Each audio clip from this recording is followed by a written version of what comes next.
¿Cuántas noticias, cuántos argumentos? Esta semana nos ha ocupado la polémica visita de la Comisión Interamericana de los Derechos Humanos, también la reforma judicial y el proyecto de reforma económica, y la consecución de una ruta electoral que garantice condiciones y transparencia. Semana llena de argumentos, esa es nuestra etiqueta del día de hoy, argumentos. @argumentosgb, @Marayira Chirinos. Gracias como siempre por estar con nosotros, por elegirnos.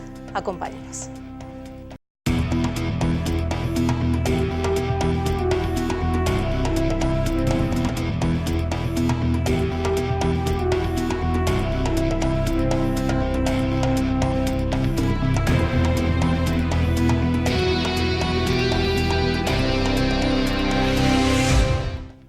Con el tema de la Comisión Interamericana de Derechos Humanos, sin duda debemos tener muchísimo tacto, porque es uno de los más sensibles de abordar, con una multiplicidad de matices que hacen que cada argumento pese, que cada argumento deba ser escuchado. Esta semana en Globovisión consultamos varias voces, unas afectas, otras adversas al gobierno, lo que nos permite dejar clara cuál es la responsabilidad del Estado y qué se pudiera estar cumpliendo o no. Una de las invitadas fue Durga Ochoa, ella es presidenta de la Asociación de Abogados Bolivarianos, ahora juramentada diputada, respondiendo a los señalamientos de los usuarios de Primera Página sobre la violación a los derechos humanos en Venezuela. Escuchemos.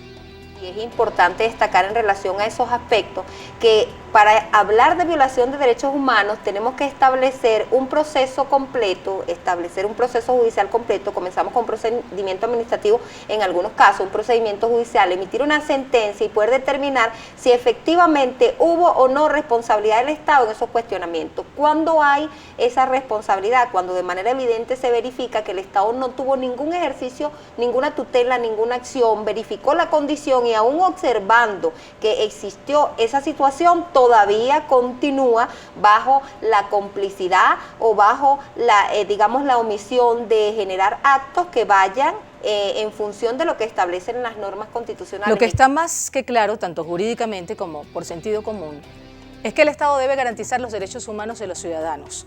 En el artículo 19 de la Constitución dice, palabras más, palabras menos, el Estado garantizará a todos, conforme al principio de progresividad y sin discriminación alguna, el goce irrenunciable de los derechos humanos. Pero ¿qué pasa cuando esto no ocurre? ¿Qué pasa cuando un funcionario del Estado, al servicio del gobierno, viola los derechos humanos? Durga Ochoa respondió esto. Nosotros tenemos claro, si hay un funcionario al servicio del Estado que comete actos que violan o que generan acciones configuradas dentro de los derechos humanos, debe aplicarse las máximas responsabilidades correspondientes. Cuando yo determino que el Estado violenta el derecho humano, cuando aún conociendo de la situación verificada, la condición existente todavía continúa latente en esa situación. Establecer o no si hay violación o no de derechos humanos del Estado, yo tengo que, desde el punto de vista jurídico, determinar finalmente si el Estado actuó bajo acción o omisión en esa condición y pueda tener una responsabilidad. Por aquello de que Venezuela ya no es un Estado parte de la Organización de Estados Americanos, el gobierno rechaza e impide la visita de la Comisión Interamericana de Derechos Humanos. Lo que vamos a ver ahora es la nota de la Cancillería de Venezuela, justamente titulando Gobierno de Venezuela no ha autorizado visita al país de la Comisión Interamericana de los Derechos Humanos. Con foto del canciller leemos que el gobierno de Venezuela no ha invitado o ha autorizado la visita que pretende efectuar la Comisión Interamericana de Derechos Humanos y justamente allí el canciller recordó mediante su cuenta en Twitter, que ahí también tenemos el mensaje, que Venezuela ya no es un Estado parte de la Organización de Estados Americanos. Vamos a ponerle justamente, a propósito de la página de la Cancillería, un acento diplomático a esto. Y lo vamos a hacer, vengamos a este lado del estudio, a través de un interesante debate que abrió Vladimir Villegas en su programa de mediodía. Gerson Rebanales, embajador de carrera, y Franklin González, profesor y director de la Escuela de Estudios Internacionales de la UCB, estuvieron en su programa. Y allí el embajador Rebanales, con el que vamos a comenzar, advierte, justamente con un argumento, que el gobierno busca crear un nuevo ecosistema de derechos humanos, así lo llamó, en toda la región, y que los derechos humanos deben ser respetados y que las instituciones deben promover la defensa de ellos. Escuchemos. El gobierno nuevamente rechazó el ingreso de la Comisión Interamericana de Derechos Humanos, y de ahí posiblemente vendrá otro informe también cuestionador, como fue el primero informe de las Naciones Unidas, señalando al gobierno. Eso es un deterioro a la imagen de que cualquier gobierno se preocupa de que eso suceda. Hay gente que dice, no, es que no le interesa. ¿Cómo que no le interesa? Y no hizo todo lo posible por llegar a la Comisión Interamericana de Derechos Humanos. Lo que pasa es que con su desconocimiento a lo que es el sistema interamericano, porque el propio plan, el plan de la patria establece en uno de sus objetivos el acabar con todo el sistema interamericano. Y tú lo viste, se salió de la OEA, se salió de la Comunidad Andina. Entonces siempre ha sido tratando de crear un nuevo ecosistema propio para ellos, y creando sistemas paralelos como el ALBA o Por su parte, Franklin González explica que si bien Venezuela al salirse de la OEA automáticamente está fuera del sistema CIDH y por ende fuera de los instrumentos, lo concerniente al sistema de la ONU sí se debe atender. Escuchemos. Y ya digamos, a estar ya fuera de la OEA, cumplidos los plazos, no solamente está fuera de la OEA, está fuera de todos los instrumentos de la OEA. El TIAR es un instrumento de la OEA, aunque no es exactamente de la estructura de la OEA. El TIAR nace en el 47, la OEA en el 48, pero el instrumento militar que utilizó Estados Unidos a lo largo de todos esos años ha sido precisamente el TIAR. Entonces, digamos, hay discusiones que uno la puede abordar y la puede dar, pero realmente el gobierno venezolano decidió salirse de la OEA, cumplió los plazos y ya el gobierno venezolano no es miembro de la OEA ni ninguno de sus instrumentos de la OEA. Y el gobierno decide si le da permiso o no a esa institución. Distinto es si viene la Comisión de Derechos Humanos de las Naciones Unidas. Adelantábamos sin la precisión en las palabras ese artículo constitucional central del día, y justamente lo tenemos graficado, ese artículo 19 de la Constitución, donde exactamente habla de esa garantía de los derechos humanos. Ustedes lo han seguido a través de nuestras redes sociales, @argumentusgb, también lo tenemos acá en nuestro programa, en pantalla gigante, donde dice que el Estado garantizará a toda persona, conforme al principio de progresividad y discriminación y sin discriminación alguna, el goce y ejercicio irrenunciable, indivisible e interdependiente de los derechos humanos. A todas estas, y a propósito de asuntos humanitarios, esta semana, vamos para acá, se instaló la Comisión Especial de la Asamblea Nacional como parte de las investigaciones que se realiza sobre el uso de los recursos asignados para la tan controversial ayuda humanitaria. La noticia la tenemos colgada en nuestro portal web www.globovision.com. Comisión de la Asamblea Nacional investigará este miércoles hechos de corrupción sobre ayuda humanitaria. Vimos la rueda de prensa completa, donde el diputado de la Asamblea Nacional, José Brito, indicó que la comisión designada para la investigación de hechos de corrupción referente a la ayuda humanitaria estará destinada a esclarecer cuáles son esas ONGs que recibieron recursos de la USAID. En política todo es válido y las estrategias deben activarse oportunamente. Una jugada del gobierno justamente esta semana fue la activación de una comisión de investigación y una especie de intercambio entre la Federación Internacional de la Cruz Roja y el gobierno. ¿Para qué? Para ampliar la ayuda humanitaria en el país. Esto quizás hace parte, decíamos, de una estrategia que en este momento es oportuna, en este momento es clave. Cruz Roja y Venezuela firman crucial convenio para ampliar ayuda humanitaria.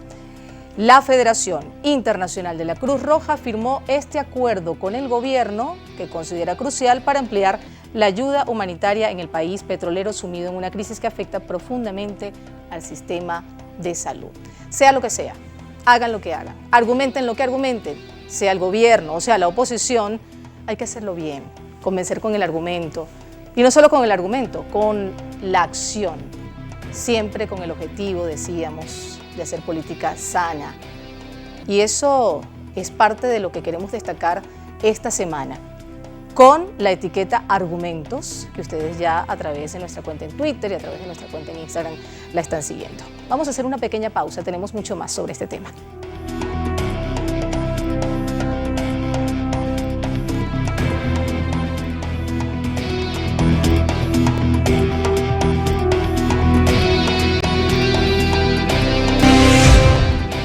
Estamos de vuelta escuchando Argumentos. ¿Cuántos sacudones necesita este país? A propósito de la reforma del sistema judicial, ¿qué tantos argumentos a favor y en contra ha desatado todo esto? La abogada Durga Ochoa habló de esa ley emanada de la Asamblea Nacional Constituyente, que por cierto, esa sí está dentro de las 3 facultades que tiene la Constituyente, y reconoció la necesidad de un sacudón al Poder Judicial. Nosotros tenemos que darle un sacudón al Poder Judicial, porque nosotros tenemos aquí, así como tenemos jueces probos y magistrados probos, tenemos jueces corruptos y magistrados corruptos. Así como tenemos funcionarios que son parte del Poder Judicial, que son funcionarios que están apegados al servicio público, alguaciles, secretarios, asistentes, también los tenemos que están completamente al servicio de las grandes oligarquías, cuando el servicio de justicia se dolariza y se cobra desde que ingresa hasta que sale en divisa. Eso no me lo dijo nadie, yo lo he visto. Pero ese sacudón hay que hacerse bien, hay que hacerse objetivamente y no echarle la culpa a otro, hay que verse desde adentro. Fíjense que eso de sacarse el chip de que todo es culpa del imperio, ya incluso el propio presidente Maduro en sus últimas alocuciones lo está diciendo, está haciendo una autocrítica, ese golpe de timón que antes quien lo asomara podía terminar con la etiqueta de traidor.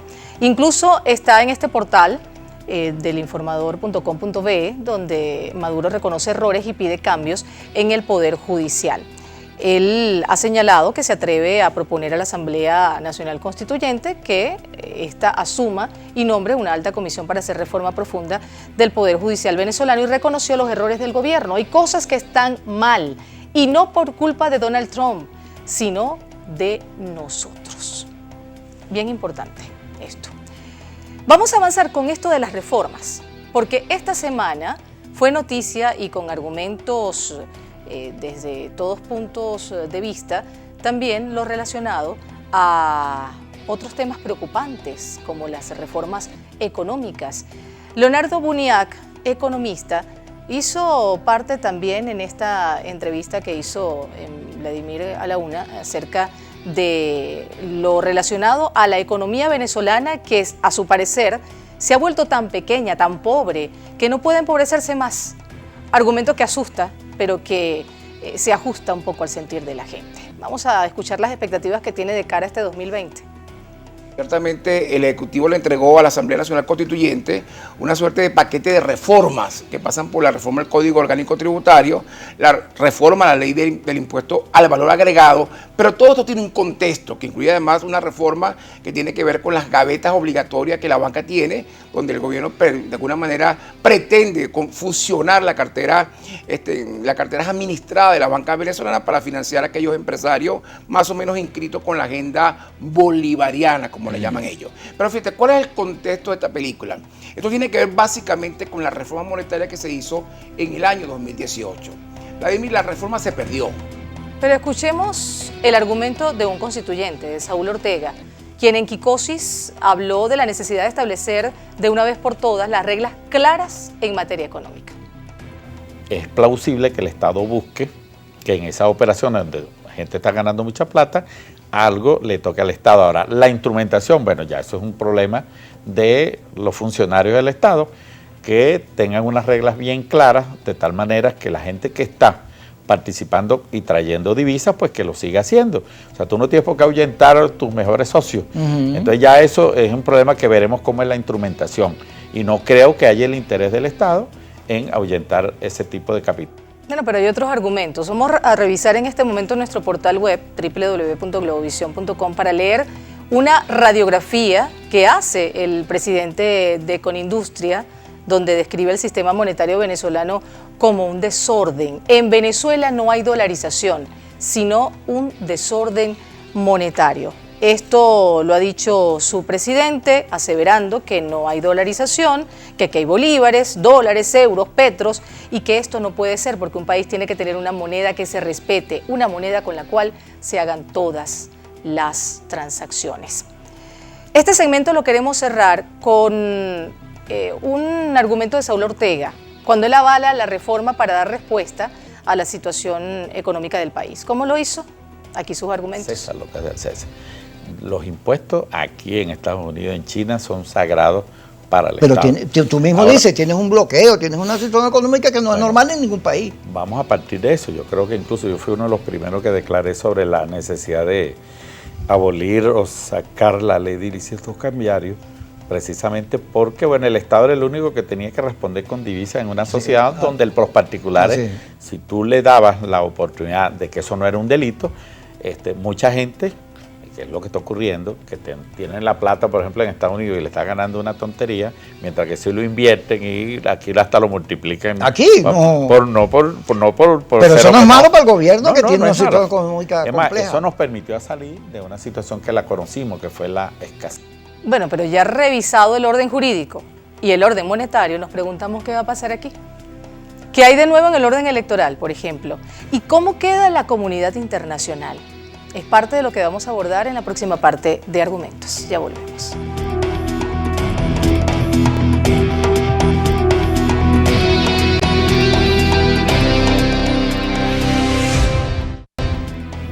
La etiqueta es Argumentos, @argumentosgb, @Marayira Chirinos a su disposición. Siga con nosotros. Esta semana, además de actores políticos, Globovisión tuvo invitados que hicieron un extraordinario esfuerzo por explicar esta situación en Venezuela desde todas las aristas y sobre todo desde todas las miradas. El conflicto nacional y su influencia en la geopolítica, pasando por la ruta electoral, fueron temas clave. Vamos a volver al debate de los especialistas en temas internacionales, Gerson Rebanales y Franklin González, quienes coincidieron en que los argumentos había que analizarlos más allá de lo meramente mediático, porque una cosa son las fotografías y otra las reacciones inmediatas y las consecuencias. González, por ejemplo, insistió en que Venezuela dejó hace tiempo de ser un tema hemisférico para convertirse en un tema de geopolítica mundial. Venezuela dejó de ser un tema hemisférico, un tema del continente americano, cuando Estados Unidos se dio cuenta que no tenía los votos suficientes en el seno de la OEA para aplicarle la Carta Interamericana a Venezuela. Después de varios intentos, no lo lograron y llevaron ese caso al Consejo de Seguridad. Fue el gobierno de Estados Unidos el que decidió llevar el caso Venezuela al Consejo de Seguridad de las Naciones Unidas. Cuando lo llevó allí, Venezuela se convirtió en un tema o en un asunto de geopolítica mundial.